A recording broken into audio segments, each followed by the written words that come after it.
Il y a quelques temps, Pixar a révélé quelques nouvelles informations sur Toy Story 5, et donc je vais vous résumer ça tout de suite. Déjà, Toy Story 5 sortira en juin 2026, soit 7 ans après la fin du dernier film. Et après l'adieu de Woody dans le 4 qui nous a brisé le cœur, on pensait tous que c'était fini, mais pas du tout puisque Toy Story revient pour un nouvel opus. Dans ce nouveau volet, Pixar va aborder un thème très actuel, la technologie qui remplace les jouets. Et pour ça, ils ont inventé une nouvelle antagoniste, son nom, Lilypad. Une tablette pour enfants qui appartient à Bonnie et qui, bien évidemment, va capter toute son attention, laissant Jessie, Buzz et les autres complètement à l'abandon. Une méchante high-tech, symbole de la place de plus en plus grande des écrans dans nos vies aujourd'hui. Et devinez quoi, elle va tout faire pour éclipser les jouets traditionnels.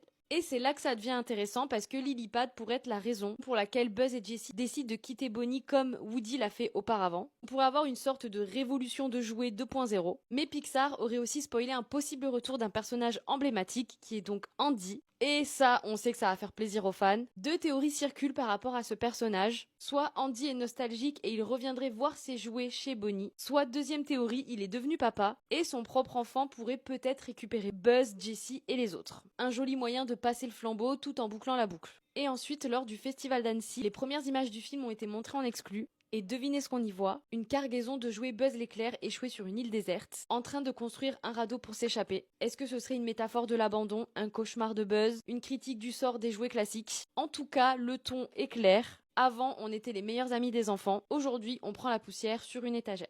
Toy Story 5 s'annonce à la fois nostalgique, actuel et émotionnellement puissant, que ce soit pour les fans qui suivent ces films depuis le départ ou même pour les nouveaux. Mais par contre, est-ce qu'on en a vraiment besoin de ce cinquième film? Ça, c'est la question que je vous pose en commentaire. Ou est-ce que Pixar va trop loin dans les suites et que c'est encore une fois la suite de trop? Moi, j'avoue, je laisse quand même le bénéfice du doute parce que le sujet peut être intéressant par rapport aux technologies et que je suis très fan de Toy Story, donc évidemment, je suis toujours contente de revoir un nouveau film. Mais n'hésitez pas, vous, à me dire en commentaire ce que vous en pensez. Et on se donne rendez-vous le 17 juin 2026 en salle de cinéma pour découvrir ce nouveau film. Et une chose est sûre, les jouets n'ont pas dit leur dernier mot.